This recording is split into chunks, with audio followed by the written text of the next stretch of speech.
Hey Rebel Rouser, I'm Alan Voivod and this is Star Wars 7x7, your daily dose of Star Wars joy, and thank you so much for joining me for it. So we are here to talk about episodes 10 and 11, Identity Crisis and Point of No Return from Season 3 of The Bad Batch. We got a doubleheader situation yesterday on Disney Plus, and it's a big deal. So we'll do it in our kind of 7 takeaway breakdown format, but it's not going to be really that formal per se. I think I want to talk about first the idea that this pair of episodes is really about payoffs and setups, right? So a lot of things came to fruition as a result of these two episodes, but also we kind of positioned ourselves for what's going to happen in the finale. One thing that looked like we were going to get a payoff on something, and it turns out not, so it's going to be a setup for something that's going to happen in the final episodes, was Crosshair having to take that critical shot at the Clone X Troopers fighter and hopefully getting a tracking device launched onto it, and it just did not work out. The shot fell short.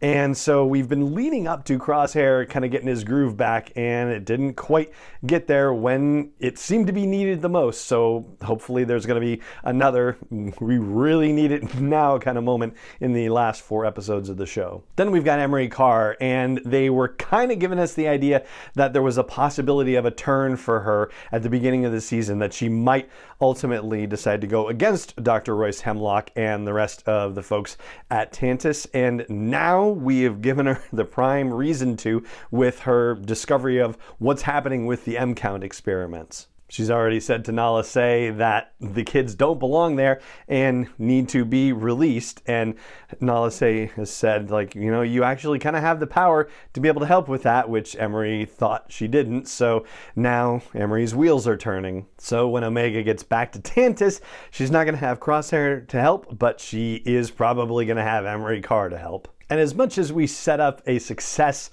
for Dr. Hemlock in the capture of Omega by the end of these 2 episodes, we've also set up the means for his downfall with the conversation that he has with Governor Tarkin about, you're spending all this money and now you're asking for more money. What's going on? And the power struggle of well, I can't tell you, it's the Emperor, it's classified, la-di-da.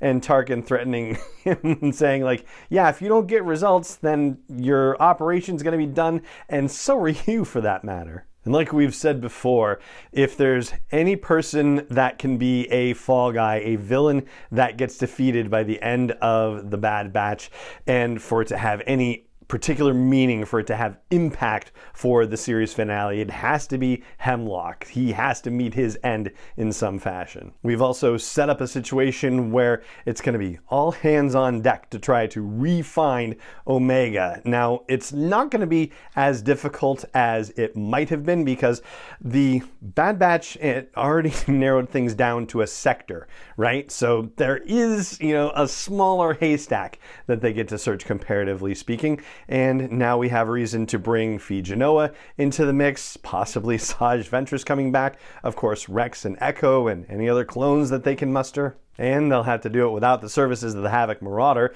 which the creators of the Bad Batch kind of took a page from Season 2 of The Mandalorian when Moff Gideon destroyed the Razor Crest. And, well, we had the CX Trooper grounding the Bad Batch by destroying the Havoc Marauder, which was almost as shocking as the destruction of the Razor Crest. And this episode also kind of felt familiar to the end of Season 2 of The Bad Batch in the sense that, the whole episodes, you're watching them try to escape from Tarkin's summit and thinking, it's just a matter of how are they going to get out of it, and the excitement of watching them figure it out without, being scathed, as it were. But of course it didn't turn out that way because Tech died in that fray, and it was the same situation here where it seemed like the odds were utterly impossible against the Bad Batch, and yet they have pulled it out so many times that you think, oh, it's just going to be some other inventive solution they come up with, and you can't wait to see what happens.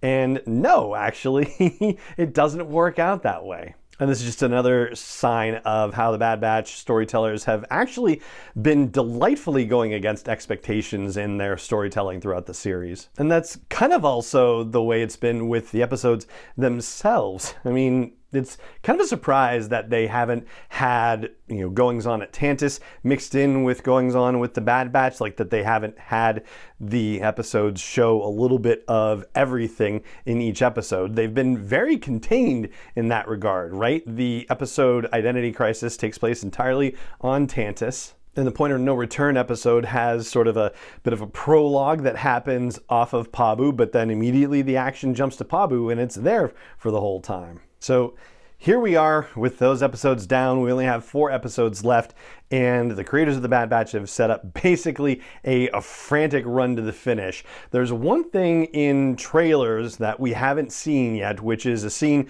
with the Bad Batch driving one of those juggernauts, and they're running out of road, as Wrecker says, while a couple of gunships are chasing after them. It looks like they're in the middle of some mining operation, and Fee Genoa shows up to help out. And that's about it. Otherwise, everything aside from the episode titles for what remains, everything else is pretty much a mystery. But I think we can safely say that the next 4 episodes, the Bad Batch is going to be solely focused on finding where Omega is. No more side jobs, no more diversions or anything like that. It is all going to be a race to the finale. And those are the things I wanted to flag for you as we think about the 2 episodes that got dropped on us as part of a 3/4 of the way doubleheader of season 3 of the Bad Batch, and that is going to do it for this episode of the podcast. If you enjoy the show, please leave a rating or review on your favorite app. Please like or subscribe or follow or join on your favorite app. Please tell other Star Wars friends and fans that you know that this daily dose of Star Wars joy exists for them too, and you can even help in the creation of this show and getting it to those friends and fans and whatnot by supporting the show and me and doing it at patreon.com/SW7X7.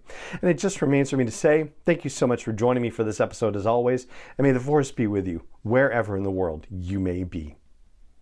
7x7 is not endorsed or sponsored yet by Lucasfilm Limited, Disney, or 20th Century Fox, and is intended for entertainment and information purposes only. Star Wars, the Star Wars logo, all names and pictures of Star Wars characters, vehicles, and any other Star Wars-related items are registered trademarks and/or copyrights of Lucasfilm Limited, or their respective trademark and copyright holders. May the Force be with them. All original content is copyright by Star Wars 7x7. We hope you love it.